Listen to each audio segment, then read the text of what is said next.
श्री शिवाय नमस्तुभ्यम हर हर महादेव। शारदीय नवरात्र के पावन अवसर में महाराष्ट्र राज्य के दिघोरी नाका उमरेड नोक नागपुर में गुरुजी पंडित प्रदीप मिश्रा जी द्वारा श्री शिव पार्वती शिव महापुराण कथा शुरू हो गई है। यह 5 दिवसीय शिव महापुराण कथा है जो कि 17 से 21 अक्टूबर तक दोपहर के 2 बजे से 5 बजे तक आस्था और यूट्यूब के माध्यम से देखी जा सकती है। आज की कथा बहुत अधिक रोचक जानकारियों से भरपूर थी, जिसमें गुरुजी ने काफ़ी अच्छे पत्र पढ़े हैं। साथ ही गुरुजी ने विजयदशमी के दिन एक छोटे से उपाय को करने को कहा है, जिससे आपके घर में कभी भी धन संपदा की कमी नहीं होती है। साथ ही गुरुजी ने कार्तिक महीने में भी कुछ उपाय करने को कहे हैं, जो उपाय हम आपको इसी वीडियो के अंत में वीडियो के माध्यम से करके दिखाएंगे, ताकि वे उपाय आपको आसानी से समझ में आ सके। आज की कथा की जानकारी देने से पहले कल मतलब तीसरे दिन की कथा में गुरुजी ने शिव पार्वती शिव महापुराण कथा में बिल्कुल नया विशेष उपाय की जानकारी दी थी। गुरुजी ने बताया था कि शिवलिंग पर एक विशेष स्थान होता है जहां पर स्पर्श मात्र कर देने से आपकी मनोकामना पूरी हो जाती है। वह उपाय हम आपको वीडियो के माध्यम से समझा रहे हैं, आप एक बार फिर से समझ लीजिए। गुरुजी ने बताया शिवलिंग पर एक विशेष स्थान है।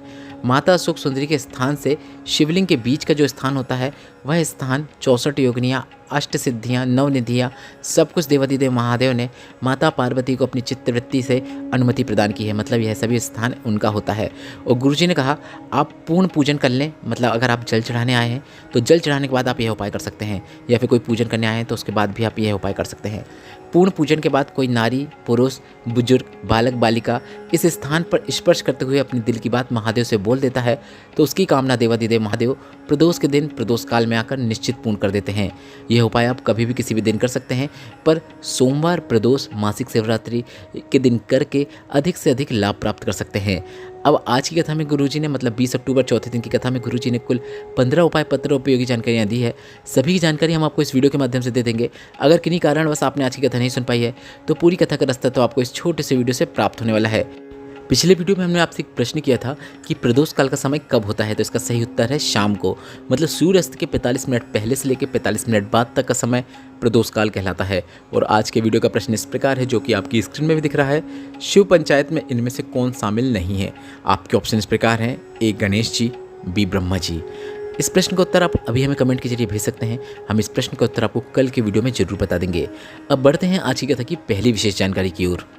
कथा शुरू होते ही गुरुजी ने कहा हमें जीवन में कैसे जीना चाहिए, यह राम कथा हमें सिखाती है।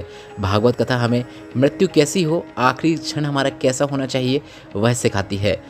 और शिव महापुराण कथा हमें जीवन कैसे जीना चाहिए, वह सिखाती है।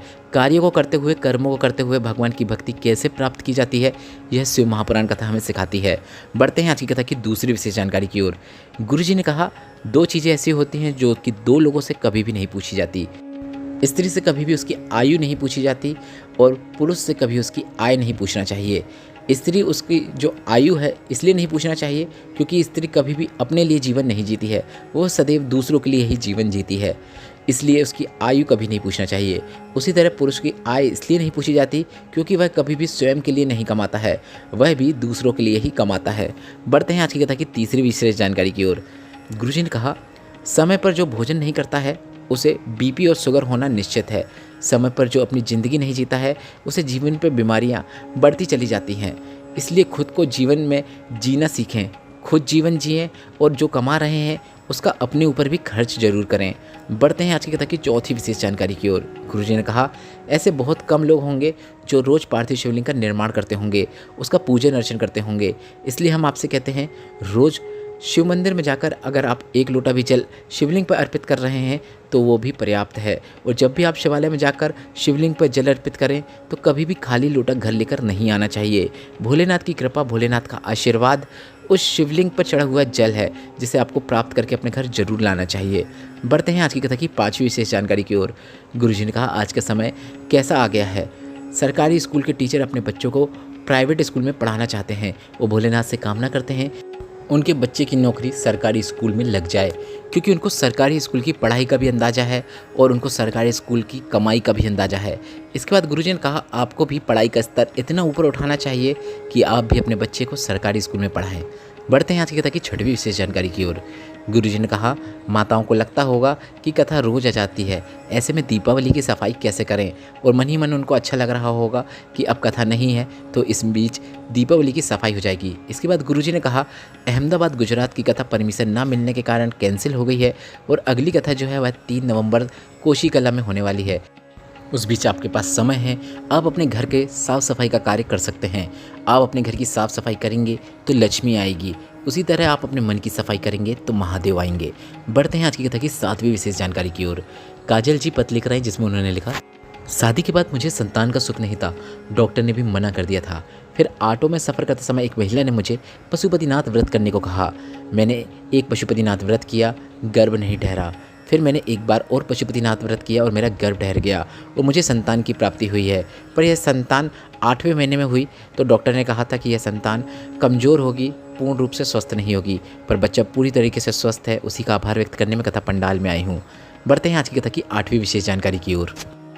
गुरुजी ने कहा, 3 बार ताली बजाने वाले की भी भोलेनाथ सुन लेते हैं क्योंकि वह बहुत दयालु हैं। शिखर का दर्शन करने वाले को वह शिखर पर पहुंचा देते हैं। इतने दयालु हैं मेरे भोलेनाथ, बहुत दयालु और कृपालु हैं भोलेनाथ। बढ़ते हैं आज की कथा की 9वीं विशेष जानकारी की ओर। गुरुजी ने कहा, आपके क्षेत्र में, आपकी कॉलोनी में कहीं पर भी अगर शंकर भगवान का मंदिर का निर्माण हो रहा है तो आपको प्रयास करना चाहिए कि शिवालय में आपको कुछ योगदान देना चाहिए, मदद करना चाहिए। पर अगर आप यह नहीं कर सकते हैं तो आपको एक प्रयास करना चाहिए कि आपको किसी की टांग नहीं खींचना है कि यह मंदिर क्यों बन रहा है, यहाँ क्यों बन रहा है। बढ़ते हैं आज की कथा की 10वीं विशेष जानकारी की ओर। गुरुजी ने कहा, जूते, कपड़े और जान पहचान वाले परिचित लोग अगर आपको कष्ट दे रहे हैं तो आपको समझ जाना चाहिए कि यह हमारे साइज के नहीं हैं। बढ़ते हैं आज की कथा की 11वीं विशेष जानकारी की ओर। समी के वृक्ष के नीचे या फिर बेलपत्र के वृक्ष के नीचे अगर कोई बच्चा, बूढ़ा व्यक्ति एक पार्थिव शिवलिंग का निर्माण करके उस पर जल अर्पित कर देता है, पुष्प या शमी पत्र अर्पित कर देता है, बेलपत्र अर्पित कर देता है, तो वह इस संसार में कभी भी दुख नहीं भोग सकता। उसे सुख भोगना निश्चित है, सुख भोगता ही है, यह निश्चितता है।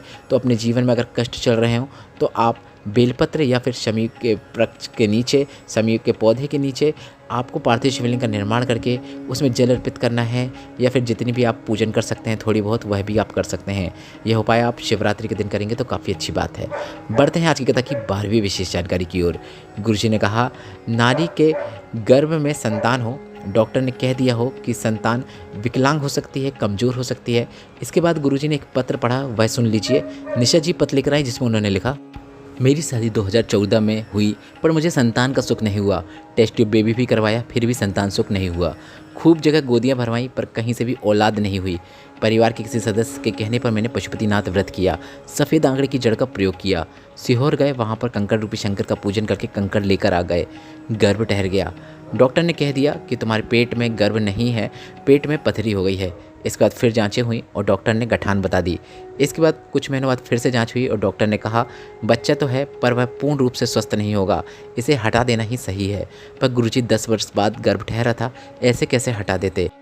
इसके बाद गुरुजी आपने एक शिवपुराण कथा में शमी पत्र को भोलेनाथ की शिवलिंग पे अर्पित करने को कहा था, वह हमने किया। शमी पत्र को शिवलिंग पे अर्पित करके वह शमी पत्र मैंने अपने पत्नी के पास रख दिया। समय आने पर मेरी पत्नी ने स्वस्थ बच्चे को जन्म दिया है। डॉक्टर ने भी कहा बच्चा पूर्ण रूप से स्वस्थ है, उसी का आभार व्यक्त करने हम कथा पंडाल में आए हैं। बढ़ते हैं आज की कथा की 13वीं विशेष जानकारी की ओर। गुरुजी पंडित प्रदीप मिश्रा जी ने कार्तिक माह में धन प्राप्ति के बिल्कुल नए उपाय की जानकारी देते हुए बताया, जो एक कमाता है सवा खर्च हो जाता है, जिसके घर में धन संबंधित बहुत परेशानियां रहती हैं, संपदा जुड़ती नहीं है, बीमारियों में पैसा जाता है, जीवन में परेशानियां चल रही हैं, तकलीफ चल रहा है, तो शरद पूर्णिमा से लेकर कार्तिक की जो पूर्णिमा आए उस बीच में आपको कार्तिक महीने की शिवरात्रि में या फिर प्रदोष में या फिर सोमवार, मतलब जितनी भी प्रदोष आती हैं, शिवरात्रि आती है, सोमवार आते हैं, उसमें आपको एक बेलपत्र माता अशोक सुंदरी के स्थान पर अर्पित करना है। बेलपत्र अर्पित करने के बाद आपको एक शमी पत्र शिवलिंग के ऊपर अर्पित कर देना है। 1 महीने में जितने भी सोमवार आएंगे, प्रदोष आएंगे, मासिक शिवरात्रि आएगी, उसमें आपको इस विशेष उपाय को करना है। जीवन में कभी भी धन संबंधित परेशानियां नहीं होंगी, यह निश्चितता है। पर आपको बेलपत्र और जो शमी पत्र है इस प्रकार से अर्पित करना है कि बेलपत्र की जो डंडी है वह शिवलिंग की ओर होना चाहिए, और इसी तरह से आपको शमी पत्र भी अर्पित करना है। बढ़ते हैं आज की कथा की 14वीं विशेष जानकारी की ओर। गुरुजी ने कहा, कार्तिक महीने में जो दीप दान करता है उसके घर में कभी भी धन संपदा की कमी नहीं होती है। और भूलवश भी अगर कोई बेलपत्र को माता अशोक सुंदरी के स्थान पर और शमी पत्र को शिवलिंग के ऊपर अर्पित कर देता है, उसके घर में धन के भंडार कुबेर भर देते हैं, यह निश्चितता है। इस विशेष उपाय को करते समय बस आपको इस बात का ध्यान रखना है कि बेलपत्र की डंडी और शमी पत्र की डंडी जलाधारी की ओर ना हो, इस बात का आप ध्यान रखें। मतलब बेलपत्र की डंडी भी शिवलिंग की ओर होना चाहिए और शिवलिंग के ऊपर जो शमी पत्र अर्पित किया है उसे भी ऐसे ही अर्पित करना है जैसे आपने बेलपत्र अर्पित किया है। बढ़ते हैं आज की कथा की 15वीं और अंतिम विशेष जानकारी की ओर। गुरुजी ने कहा, विजयदशमी के दिन एक शमी पत्र अगर आप महादेव को समर्पित कर देते हैं, अर्पित कर देते हैं, तो जीवन में कभी भी धन और वैभव की कमी नहीं होती है। इस दशहरा में सबसे अच्छा और सरल उपाय है, जैसे आपको नवदुर्गा के बाद जो दशहरा आएगा उसमें अपने जीवन में आर्थिक संकट को दूर करने के लिए करना है। धन संबंधी सभी परेशानियों को दूर करने के लिए आपको इस विशेष उपाय को करना है। गुरुजी ने कहा, 14 करोड़ सोने की मुद्रा का फल एक शमी पत्र शिवलिंग पर अर्पित करने से प्रदान कर देता है। तो बस आपको इतना ही करना है। विजयदशमी के दिन, दशहरा के दिन शिवलिंग पर आपको शमी पत्र अर्पित करना है। बस गुरुजी ने इतना ही करने को कहा है। इस वीडियो में बताए गए उपायों से संबंधित अगर अभी भी आपके मन में कोई प्रश्न है तो वे प्रश्न आप कमेंट के जरिए पूछ सकते हैं। मेरे द्वारा दी गई जानकारी अगर आपको थोड़ी सी भी उपयोगी लगी हो, आज की कथा से आपको आनंद की प्राप्ति हुई हो, तो इस वीडियो को लाइक करके कमेंट बॉक्स में हर हर महादेव जरूर टाइप कीजिएगा। श्री शिवाय नमस्तुभ्यम। हर हर महादेव।